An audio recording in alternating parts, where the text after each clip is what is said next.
इस मूवी की कहानी में हम लोग एक ऐसे बुढ़े आदमी को देखेंगे जिसे जेमा नाम की एक लड़की से प्यार हो जाता है और वो उसके साथ इंटीमेट होना चाहता है, लेकिन वो जेमा को अपनी दिल की फीलिंग नहीं बताता है। वो बूढ़ा आदमी जेमा के साथ घपाघप करने के लिए क्या करता है ये हम इस वीडियो में आगे देखेंगे। हेलो दोस्तों, स्वागत है हमारे नए वीडियो में। आज की वीडियो में हम लोग एक रोमांटिक ड्रामा मूवी को एक्सप्लेन करने वाले हैं और इस मूवी का नाम है जेमा बॉवरी, जिसे 2014 में रिलीज किया गया था। तो चलिए इस मूवी को शुरू करते हैं। मूवी के स्टार्टिंग में हम लोग मार्टिन नाम के एक आदमी को देखते हैं। वो फ्रांस के एक छोटे से गांव में रहता था। वो हमें अपनी स्टोरी खुद ही बता रहा होता है। वो कहता है वो 7 साल पहले पेरिस से यहाँ आया था। यहाँ पर उसके डैड एक बेकरी चलाया करते थे और वो अपने फादर के काम को आगे बढ़ाता है और अब वो अपनी वाइफ के साथ इस बेकरी को संभालता है। एक बार जब मार्टिन ब्रेड बना रहा होता है तब उसका ब्रेड जल जाता है। उसकी वाइफ जब उससे इसके बारे में पूछती है तब वो बताता है वो चार्ली के बारे में सोच रहा था और वो कहता है कहीं चार्ली सुसाइड ना कर ले। उसकी वाइफ उसे समझाती है तुम्हें इन सब के बारे में नहीं सोचना चाहिए क्योंकि चार्ली ऐसा कुछ भी नहीं करने वाला है। इसके बाद मार्टिन चार्ली के घर पर जाता है। यहाँ पर चार्ली अपनी वाइफ जेमा का सामान जला रहा होता है। जेमा का हस्बैंड उसके सामान को क्यों जला रहा था ये हम इस मूवी में आगे जानेंगे।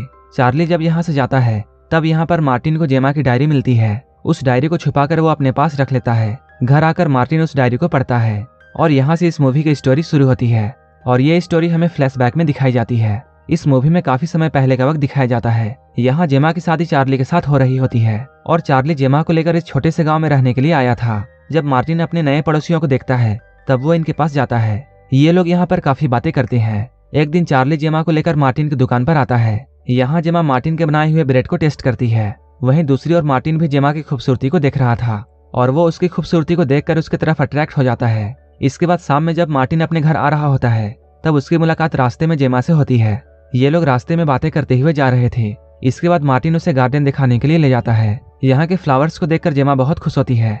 रात में चार्ली मार्टिन के पास आता है और उससे वो कहता है उसके घर की बिजली चली गई है। इसके बाद मार्टिन उसके साथ उसके घर पर जाता है और वहां जाकर वो बिजली को ठीक कर देता है। तभी यहाँ मार्टिन की वाइफ भी उसे ढूंढते हुए आ जाती है। इसके बाद ये चारों मिलकर ड्रिंक करते हैं। ड्रिंक करते हुए मार्टिन बस जेमा को ही देखे जा रहा था। इन्हें ऐसे रहते हुए काफी दिन गुजर जाते हैं। एक दिन जेमा मार्टिन की बेकरी पर आती है और वो मार्टिन की ब्रेड्स की तारीफ करती है। मार्टिन उससे पूछता है क्या तुम्हें यह जानना है कि मैं इन ब्रेड्स को कैसे बनाता हूँ। जेमा इन ब्रेड्स को बनते हुए देखने के लिए हाँ कहती है। इसके बाद मार्टिन उसे पीछे वाले कमरे में ले जाता है जहाँ पर वो ब्रेड्स बनाया करता था। जब जेमा ब्रेड्स बना रही होती है तब मार्टिन उससे पूछता है तुम्हें इन्हें बनाने में कैसा लग रहा है। जेमा उससे कहती है मुझे इन्हें बनाने में बहुत मजा आ रहा है। मार्टिन इसी रूम में ब्रेड्स बनाया करता था, इसलिए इस रूम में बहुत गर्मी थी। गर्मी की वजह से जेमा अपना स्वेटर उतारती है। ये सब देखकर मार्टिन अपने आप पर काबू नहीं कर पा रहा था और उसके मन में हवस जागने लगती है और वो यहाँ जेमा को देखे जा रहा था। मार्टिन अपने दुकान के बाद अपना ज्यादा वक्त अपने फैमिली को देता है। जब एक बार वो अपनी बेकरी जा रहा होता है तब उसे रास्ते में जेमा मिलती है। मार्टिन उससे पूछता है तुम इतने दिनों से ब्रेड खरीदने क्यों नहीं आ रही हो। जेमा उसे बताती है कि वो डाइटिंग पर है, इसलिए उसने कुछ दिनों से ब्रेड खाना बंद कर दिया है। इसके बाद वो उसे गुड बाय कहती है और यहाँ से जाने लगती है, लेकिन तभी उसके पीठ पर एक कीड़ा काट लेता है जिससे जेमा को बहुत दर्द होता है और वो चिल्लाकर मार्टिन को अपने पास बुलाती है और उसकी हेल्प करने के लिए बोलती है।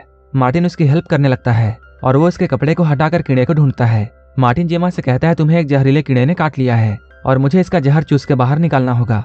जेमा उसे जल्दी से वैसा करने के लिए बोलती है। इसके बाद मार्टिन बिना वक्त गंवाए उस कीड़े के जहर को बाहर निकालने लगता है। इन दोनों को ऐसा करते हुए देखने में काफी अजीब लग रहा था। उसी वक्त एक लड़का वहां आता है। वो इन दोनों को ऐसा करते हुए देखता है और वो मार्टिन के पास जाकर उससे ये पूछता है तुम इसके साथ क्या कर रहे हो। इसके बाद मार्टिन उस लड़के को सारी बातें समझा रहा होता है, लेकिन तभी जेमा बेहोश हो जाती है। इसके बाद ये दोनों उसे हॉस्पिटल लेकर जाते हैं। डॉक्टर उसका ट्रीटमेंट करता है और वो उससे कहता है तुम जल्द ही ठीक हो जाओगी। जब ये लोग हॉस्पिटल से घर आ रहे थे तब जेमा मार्टिन के कंधे पर सर रखकर सो जाती है क्योंकि उसे बहुत कमजोरी फील हो रही थी। उसे जेमा का ऐसा करना बहुत अच्छा लगता है। अगले दिन जब मार्टिन अपने शॉप के बाहर खड़ा होता है तब वो जेमा और उस लड़के को बातें करते हुए देखता है। उन दोनों को ऐसे बातें करते हुए देखकर मार्टिन ये मन में सोचता है कि इन दोनों का अफेयर जल्द ही शुरू हो जाएगा। एक बार जब मार्टिन रास्ते में कहीं जा रहा था तब वो जेमा को देखता है जो कि गाड़ी से कहीं जा रही होती है। इसके बाद मार्टिन उसका पीछा करने लगता है। मार्टिन देखता है जेमा उस लड़के के घर पर जा रही थी जिसका नाम हार्व है। मार्टिन उन दोनों को साथ में देखकर बहुत शौक होता है। मार्टिन को पहले ऐसा लगता है जैसे जेमा हार्व के साथ वाइन पीने के लिए गई होगी क्योंकि हार्व ने उसकी मदद की थी, लेकिन असल में जेमा हार्व के साथ घपाघप करने के लिए गई थी। उसी रात मार्टिन जेमा के घर पर डिनर करने के लिए आता है। तभी वो जेमा के गले पर लव बाइट देखता है। इस बाइट के निशान को देखकर मार्टिन समझ जाता है हार्व ने जेमा के साथ पिलन क्रिया कर दिया है। ये देखकर मार्टिन बहुत सैड होता है क्योंकि वो जेमा को बहुत पसंद करता था। अगले दिन मार्टिन हार्व के पास जाता है और वो उससे बातें करता है। हार्व उसे बताता है वो आजकल पढ़ाई में ज्यादा ध्यान नहीं दे रहा है। तब मार्टिन उससे कहता है तुम्हें अपनी गर्लफ्रेंड को यहाँ बुला लेना चाहिए ताकि वो तुम्हारी पढ़ाई में तुम्हारी मदद कर सके। थोड़ी देर बाद हर्ब जेमा को अपने घर पर बुलाता है। जेमा के यहाँ आते ही मार्टिन कहीं बाहर छुप जाता है। जेमा जैसे ही यहाँ अंदर आती है ये लोग साथ में भयंकर घपाघप करते हैं। हर्ब और जेमा को ऐसा करते हुए देखकर मार्टिन को पूरा यकीन हो जाता है कि इन दोनों का अफेयर चल रहा है। अब जेमा हर्ब के घर पर अक्सर आया करती थी और ये दोनों साथ में बहुत एंजॉय करते थे। ऐसे ही काफी दिन बीत जाते हैं।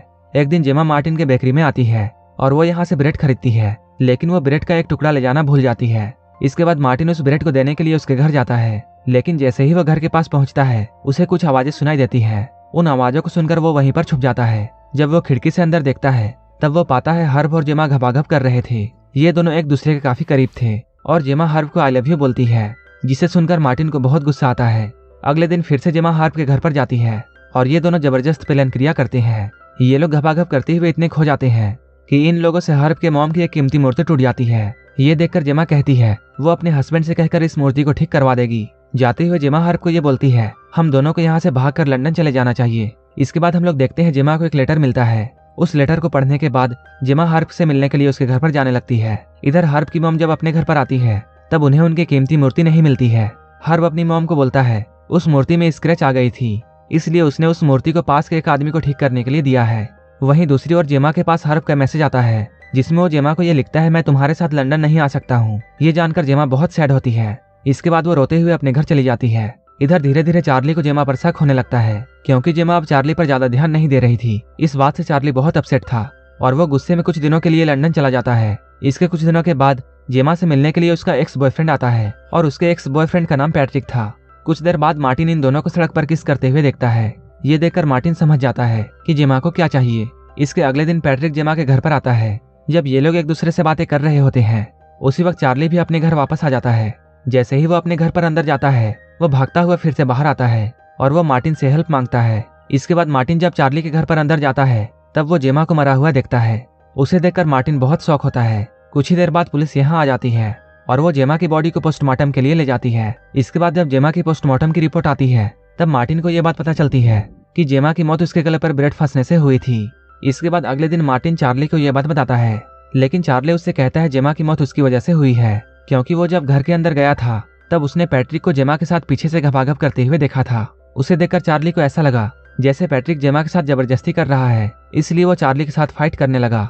जब चार्ली मार्टिन को ये सब बता रहा होता है तब पैट्रिक भी यहाँ आ जाता है और वो इन लोगों को ये बताता है उस वक्त जब हम दोनों अकेले थे तब जेमा ब्रेड खा रही थी और मैं उसके पीछे से उसे किस करने लगा था, जिस वजह से जेमा के गले पर वो ब्रेड फंस गया और मैं जब उस ब्रेड को निकालने की कोशिश कर रहा था तभी वहां पर चार्ली आ जाता है और इन दोनों के बीच में कंफ्यूजन की वजह से लड़ाई होने लगती है।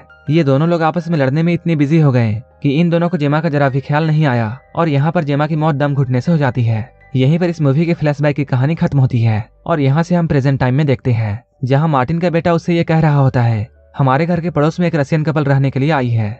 ये सुनकर मार्टिन उनके पास जाता है और यहीं पर यह मूवी खत्म हो जाती है। अगर आपको ये मूवी अच्छी लगी हो तो एक लाइक जरूर कर देना और ऐसे ही मूवीज के लिए मेरे चैनल को जरूर सब्सक्राइब कर लेना। तो मिलते हैं हमारे नेक्स्ट वीडियो में।